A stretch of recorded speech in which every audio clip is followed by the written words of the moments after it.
Hello there. You are onto the Man-to-Man Session podcast. We raise kings to embrace their masculinity and amplify their influence in the society. Welcome. The Man-to-Man Session podcast is about to begin. Hello, sir. Good afternoon, sir. Good afternoon, Anna. Yeah, thank you so much for having us around your office. It's really amazing to be here. Thank you. Thank you so much. How is the family, sir? And how is everyone? We're doing good. We're taking it one step at a time. It'll be We're great. good. I Yeah. mean, I mean, a day in a man's life, juggling ministry, family, and business. How does that feel like? It's a lot. Also considering the times and the seasons that we are in, you just need to be able to trust God to be able to navigate, navigate through the terrain, and then trying to see how you can handle and manage everything with just the little time of 24 hours available to you. Yeah. Yeah. Well, thank you so much Yeah. for doing this for us. I mean, I Yeah. can bet you there are a lot of guys who would be listening and watching from various parts of the country and the world at large, not just Nigeria. I Yeah. mean, we have listeners as far as United States, other countries. I mean, as at 3 months ago, our top listenership came from Philistine Okay. and Ukraine. So Okay. three: Philistine, Ukraine, and South Africa. Okay. So I mean, I can guarantee that a lot of men out there, they are really looking forward to this session. Yeah. Thank you for doing this with us. So we'll just go straight into what we have for today. I mean, it's a personal development series Okay. for bachelors, husbands. Yeah. So one of the very first questions that I would like to know is, how did you meet your wife, and how did you know that she was the one? Ah, an interesting question. Where do I even start from? Okay, okay. This is what I will say first. You see, I got a call, and it was a call to duty. It was a call to duty. So men out there, when there is a call to duty, don't shy away, because it could just be it could just be that opportunity. So I got a call from a good friend, and the call was, for me to address, an issue, that was playing out, and people were already asking questions, what's going on.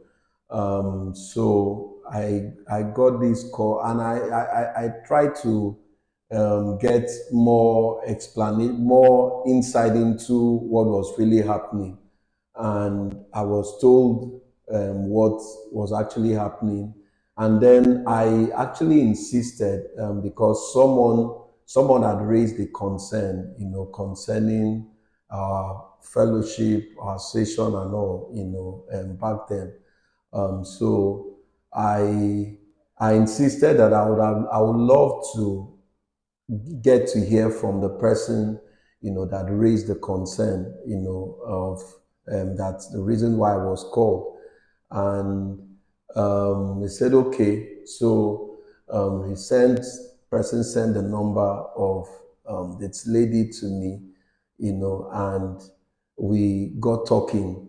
I needed to find out what's actually happening, what's going on, and she explained, what was going on, and why she had written a letter. She had written, for us to address some things, to address some things.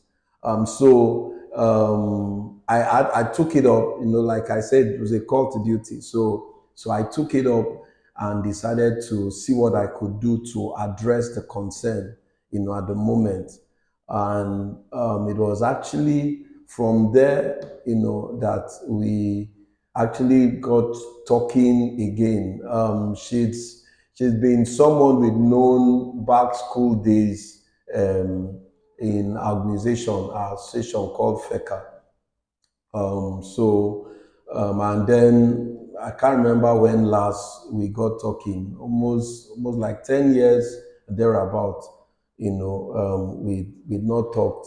So we just somehow I got asking, "Ah, where are you?" and all of that, because I actually thought she was outside country, either US or UK or the UK.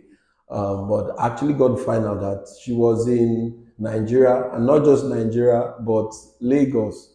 So we just got talking, and then somehow we connected, and today it's history.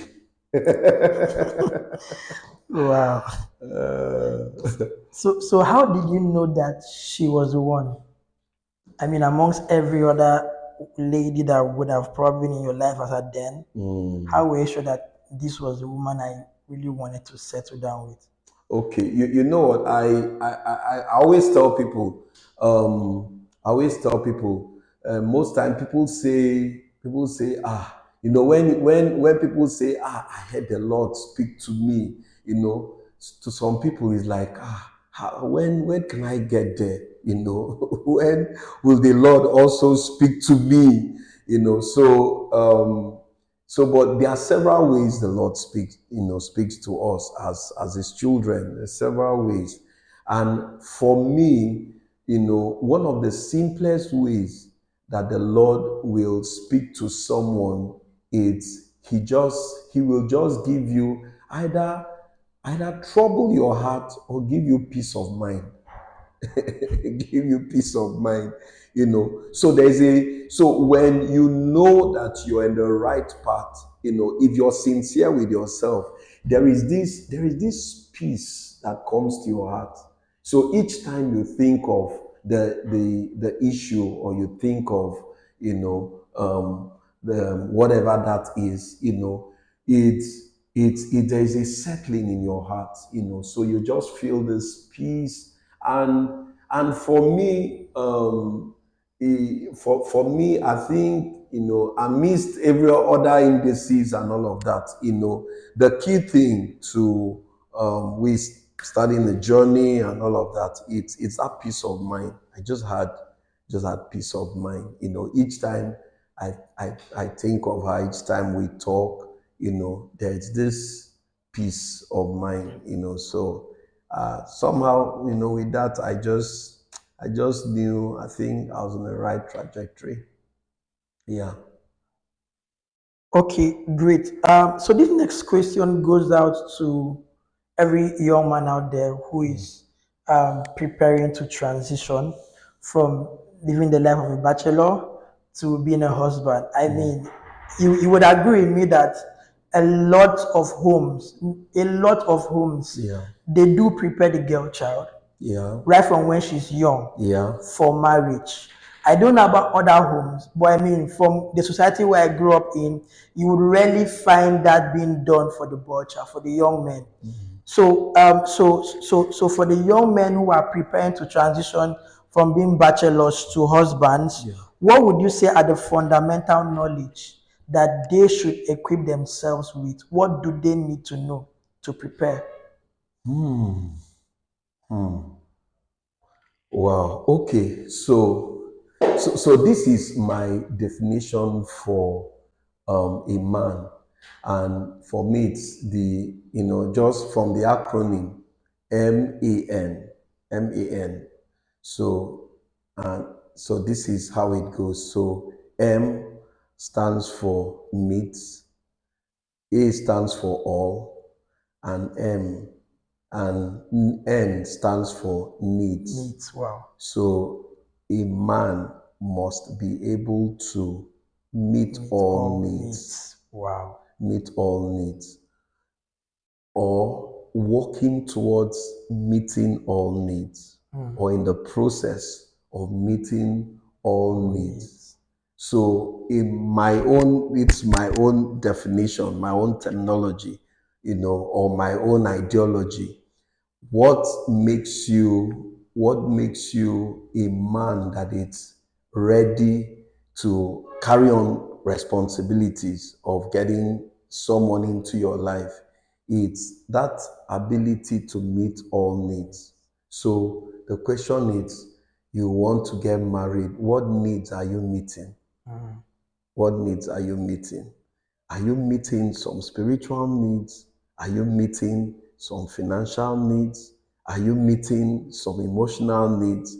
Are you meeting some um, social needs? Psychological needs. And it just goes on and on and on. So for me, that's the and so if you can take a good assessment, make a good assessment of yourself, ask yourself, then I want to get married, but you ask yourself this question, am I really a man? Am I really a man? Because the man that God gave a wife was meeting several needs. He met the need of work, tendering the garden. He met the need of fellowship. He could fellowship with God. Yeah. God could come down and fellowship with him. He met the need of, of a leader. He was a leader over everything God has created. Remember, we're told in the Bible that, sorry, I G scriptures. I G scriptures. We're told in the Bible that everything God created, he brought to man to name. And then not just to name, God brought everything he had created to man, for man to take ownership and then lead. And then lead. So from the elephant to the snail, to the lion, everything, the birds, everything, he brought it to man. So the question is, you want to get married? What need are you meeting? Wow. Wow, that's really mind blowing one. Yeah, I mean, just to think about it, that as you say, God brought all the animals for men to lead. So which means, this is like off the chart. So I'm just thinking about it. What would you say about? I mean, there are some men that are scared of chicken, are scared of turkey, they are scared of dog. So that's why you hear people saying, come on, man up, man Yeah, up, man, no. man up. Wow. All right. So the next question is, uh, I mean, with the generation that we find ourselves Yeah. in, with a lot of knowledge gap, is mentorship really necessary as a husband or as a father? And if it is, why? Ah, okay. For me, mentorship is an opportunity, to be cultivated. That's mentorship for me. And I've realized, even the way God does things. I'm sorry if you're not a Christian and then you're hearing me talk. I always, my life is God, God's scriptures, so you'll be hearing a lot of it. So I hope you don't mind. So there was nothing, everything that God brought to us, needed to be worked upon, needed to be worked upon. So you can imagine, even from the Adam we talked about, God gave him a garden, and what he told Adam was, he didn't ask him to, he didn't ask him to boss the garden. He asked him to cultivate the garden, cultivate the garden.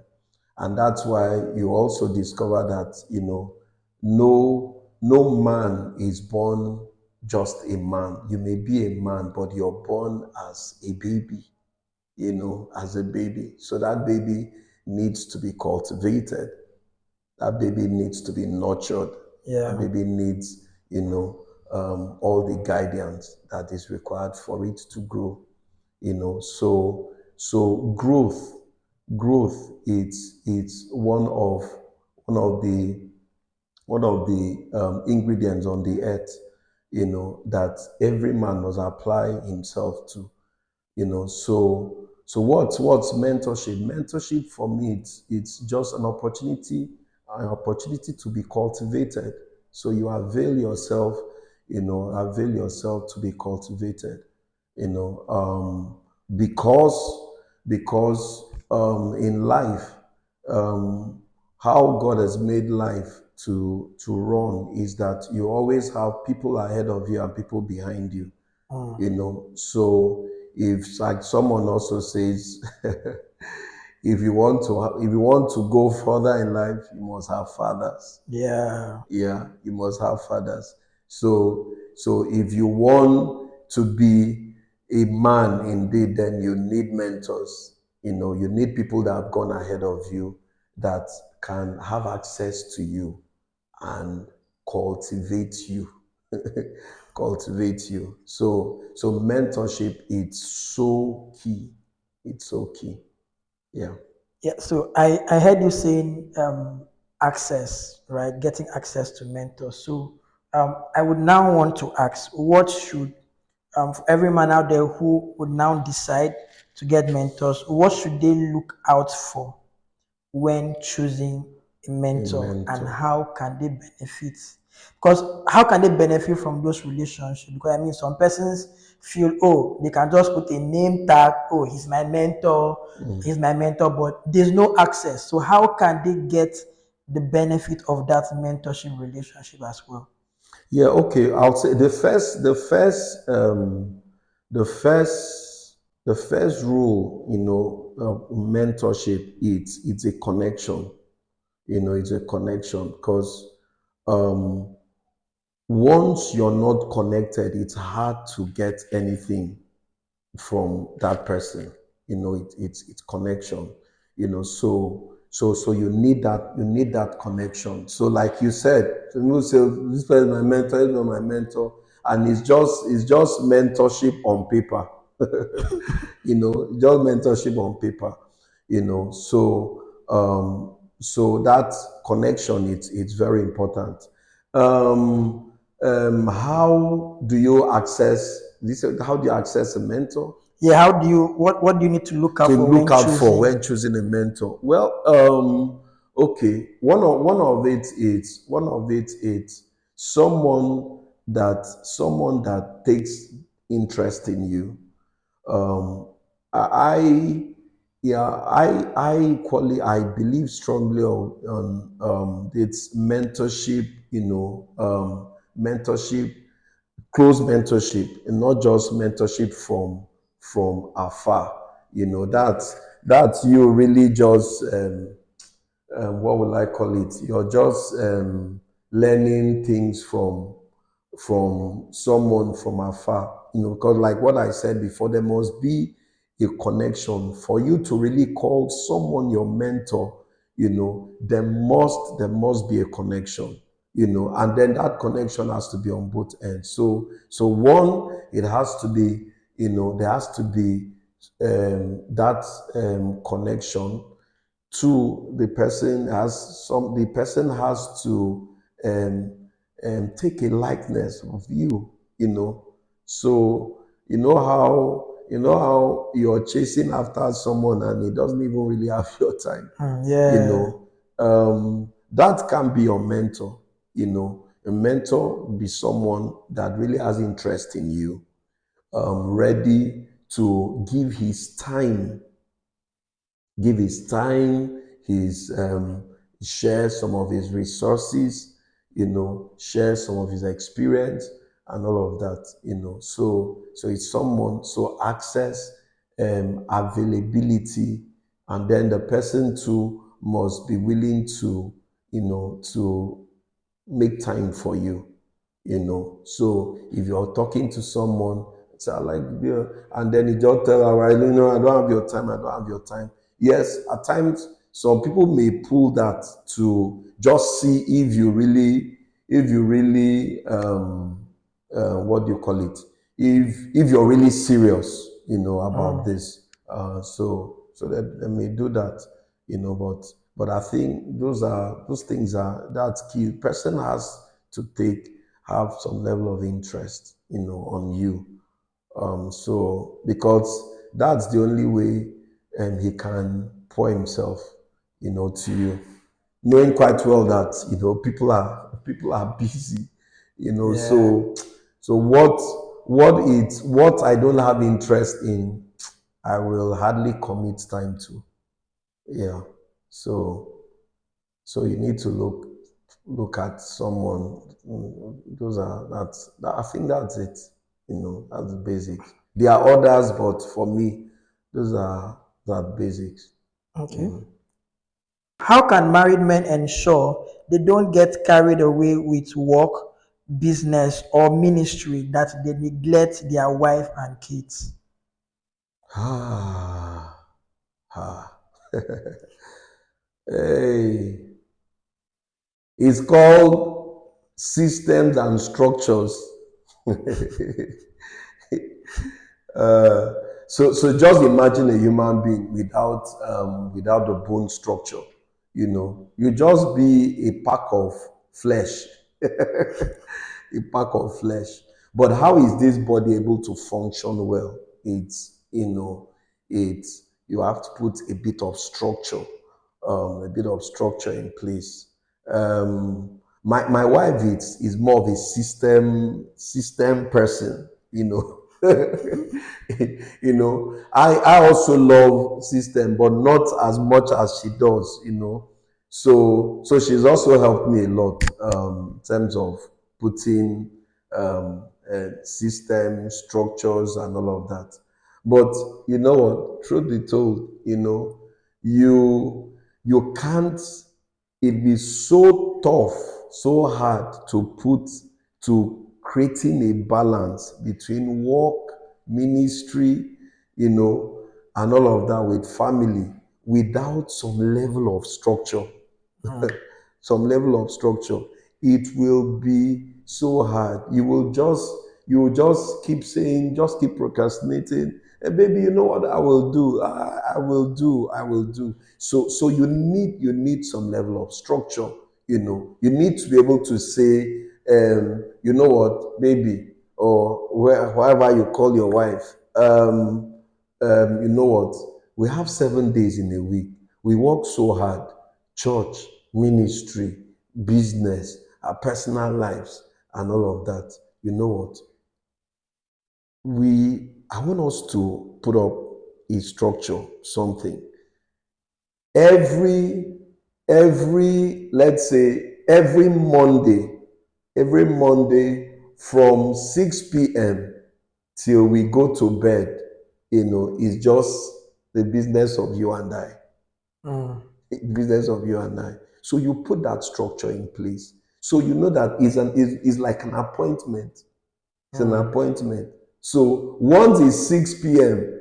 Monday, in fact, 5 minutes to 6, you're dropping everything, including phone and all of that, and say, you know what, we need to have this time. It's really not going to be easy, because that's one of the things we're doing in my family, as in with my wife, and seriously, it's not easy, because at times there are genuine things that want to steal that time. Genuine thing. At times it eats into itself, and then it's angry, sir.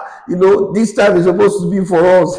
This time is supposed to be for us, and all of that. But we just still keep trying to make it work. Seriously, it's not easy. But once you're able to do that, so it's like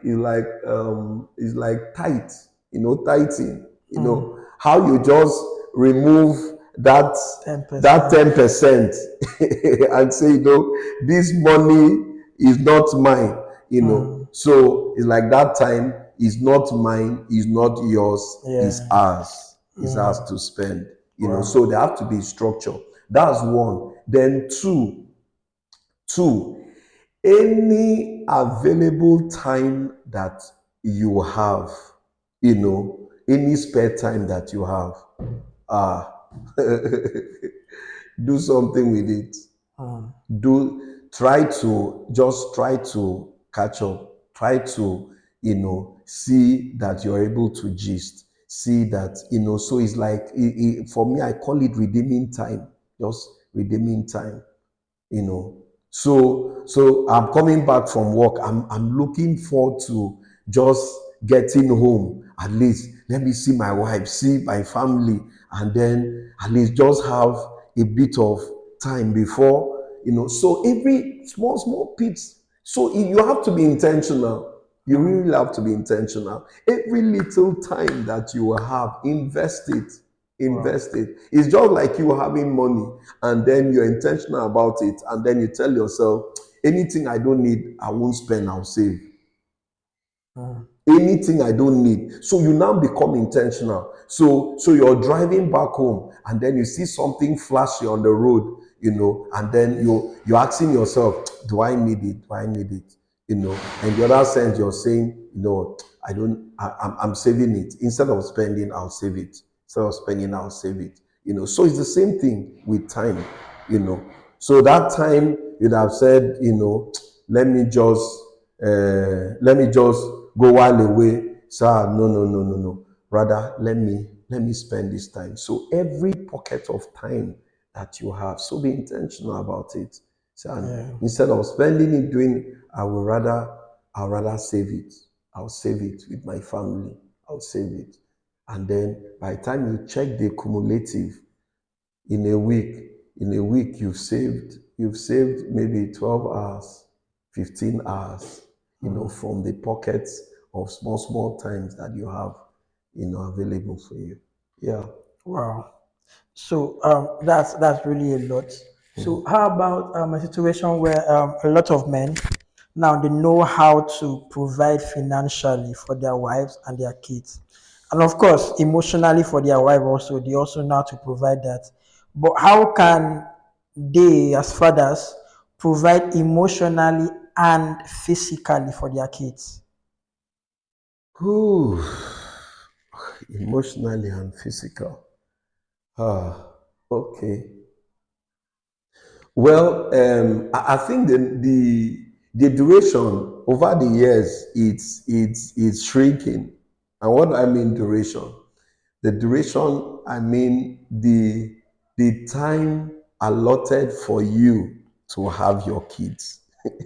So over the years, it's been shrinking, So in our time, growing up while we still with our parents and all of that, you end up having, maybe you have up to 20 years, 22 years to be with your parents, 25.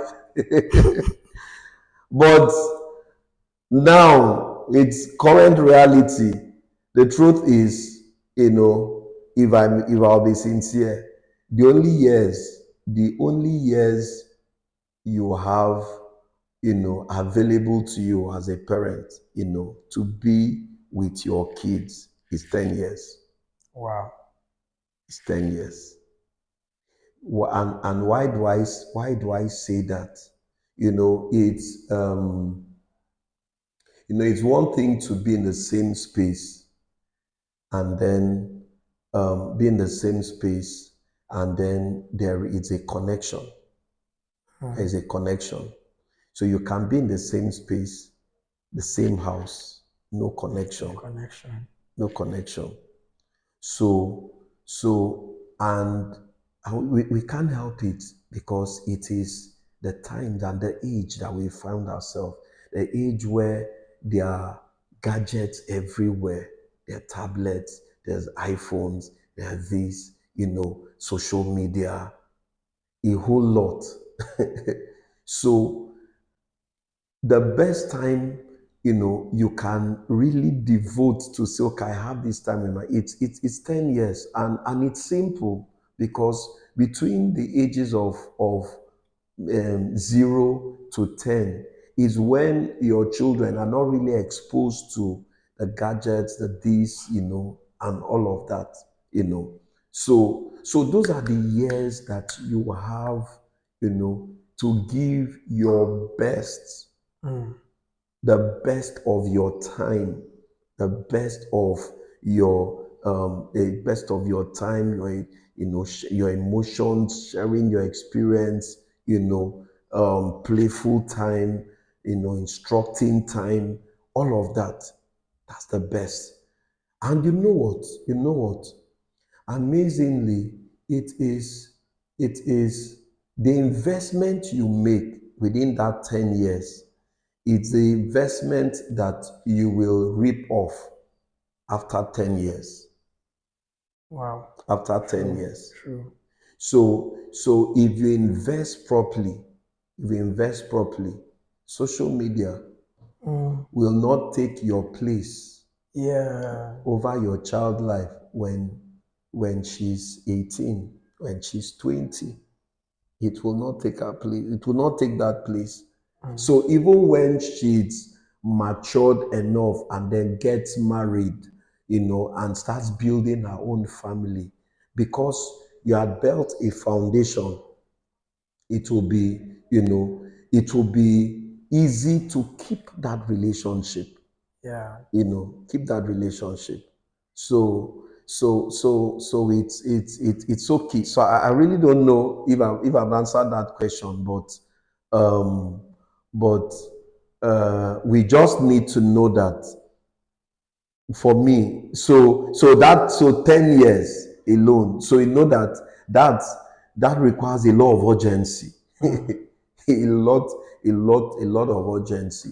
So if it will require sacrificing some things within that 10 years, you have to do it. Sacrificing some trips, you have to do it. Sacrificing some business deals that will keep you to, you have to do it.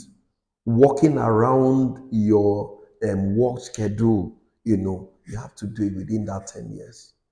Within that 10 years, it is so critical. It is so critical. Yeah. Thank you for that. So now I would, before we wrap up, I would really like us to talk about something very, very peculiar. In this the world at large where we find ourselves, there's a lot of crisis everywhere, in Africa, United States, Ukraine, Russia, and the rest of the countries. Yeah. And this is, I'm not just talking about global power.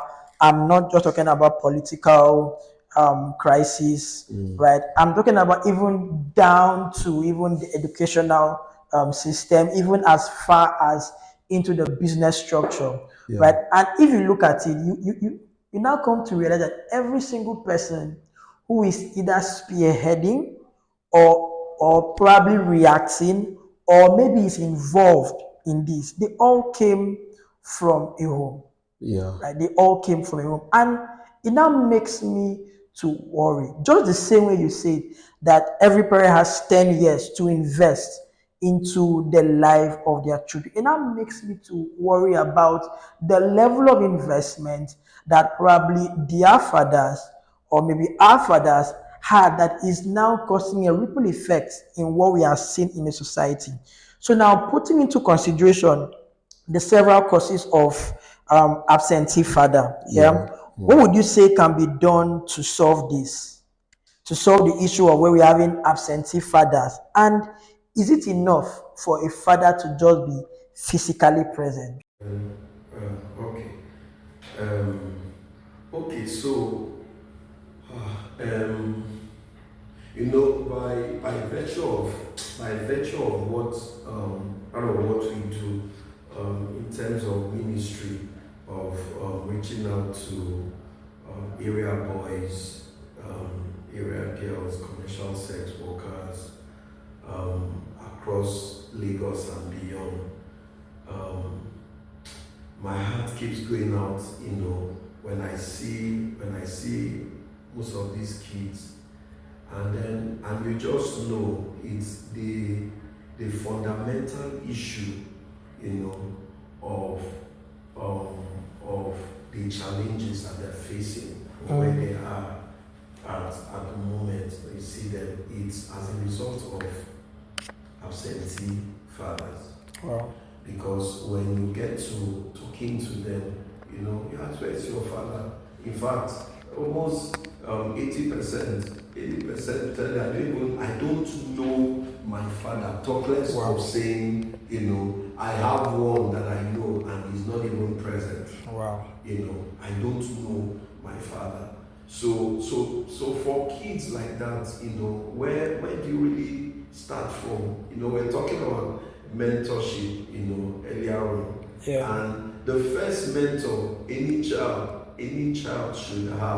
should be the mentor of a parent, a father and a mother, and of the two, that which is even most important is a father. It's a father. Because remember my definition right from the beginning, a father, a man,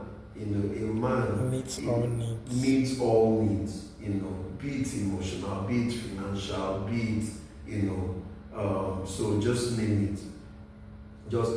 So it's actually is a big issue. So, but how do we solve this? I think where do I even start from? How do we solve this? We solve this by helping the child, the man, the girl that never had a father, by helping them to come to that place, that point of their lives where they also will say, this stops right here.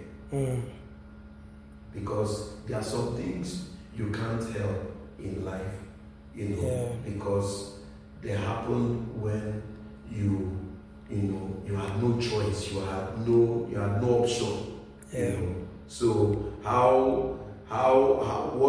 what will a 1-year-old boy do to a father that suddenly is overwhelmed by what's happening? He can't provide food, he can't provide support, and then one day you just see him walking away, and then you're just 1 or 2 years. What can you really do? Will you go and hold him and say, Daddy, you're not going anywhere? You're completely helpless. And so that's the state most of these people find themselves. So I will say that it's the solution to this. It's for you as an individual to say, to come to that point where you say, I will not be an absentee father. Taking that resolve, I will not be an absentee father. And so once you do that, you know that you've changed the trajectory of your family lineage. You change it completely, So I think that's one. Then two, there is also a need for support, for a support system around these kind of people, whereby you can create maybe foster father, or just finding people that are passionate that could just take this one and say, you know what, I'll be your father until you're able to stand, and then be able to take that responsibility of giving the kind of succor and the kind of help, support that the father of that child would have given. So if we have organizations, churches, individuals, coming up to that responsibility of saying, you know what, we will not see anyone without a father out there and then will not do anything. It's going to be tough. It's going to be tough. Like I said, it's part of what we do. Personally, I have a lot of boys, that that see me and take me as their mentor, or that they are even their father. I try to do the best that I can. Like I said, by virtue of what we do, a lot of them out there. So if we have more of this, more of this in the society, it will go a long way to helping us and pushing all of these effects. Wow. Oh, thank you very much. Then I think the other question you asked is it enough to just be physically present? Remember back to my definition, so a man meets all needs. So your physical presence, your being physical, physically present in their life, it's one of the needs. What of social? Have you tried finding out? So what sport do you like? Or even just observing the boy and seeing, okay, what does this boy really like? And then you jump into it. My son loves football, so my spare time, I will pick the ball and say, I'll throw it, head the ball, head it back to me, and all of that. And then just, so just meet that need, And then several other emotional needs, psychological needs. Hey guy, what's going on? How's school today? How are your friends? Okay, you know what? Let's talk. Well, what do you know about friendship? What do you know about this? What do you know about that? So if the need you're only meeting is that of physical need, then you're still a man that needs a lot of work. Well, thank you very much, sir. Yeah. Thank you. So before we let you go, what would be your final advice for every man out there? My final advice will just be, strive to be a man. It's not going to be easy. It's really not going to be easy, but strive to be a man. And one thing that I know that say, men have to be responsible. Yes, we have to be responsible. And why are we supposed to be responsible? And it's simple because we have what it takes. What's responsibility? Responsibility is simply responding to your ability. That's responsibility. So for a man, God has wired us with so much, so dare to explore, dare to be the better you, dare to be the better man, dare to discover what you're made up of. We will say men are not emotional. Who said so? A man meets all needs. So emotional, you are emotional. God was happy. Jesus cried. I told one guy, I told one guy once, I say, can you cry? He turned and looked at me. He said, Kingsley, what I say? I say, yeah. He said, can you cry? He said, how do I cry as a man? Wow. I said, I cry a lot. I cry a lot. I cry. So men do also cry. Men have emotions. Who told you don't have emotions as a man? Who told you don't have emotions? So anything emotional, I say, go and meet your mother. No. Man, you meet all needs. you will have some emotions, so put that your girl child, put her through her emotions, put your man child, put him through that emotions. So as a man, we all need. Yeah. So So I think that's my word out there for every man.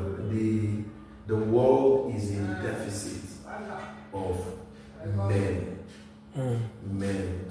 And man, if we can rise up and take our place, world will be indeed be a better place. Remember, men lead. Men lead. The man that God created, when he was trying to create the woman, he says, he told the man, I will make an helpmeet suitable, So yes, the women can lead, but the man leads as the woman leads. So men, let's rise and lead, so we can make our world a better place. Well, thank you so much for today. It's really been, it's a whole lot. Thank you very much, sir. Yeah. Thank you so much.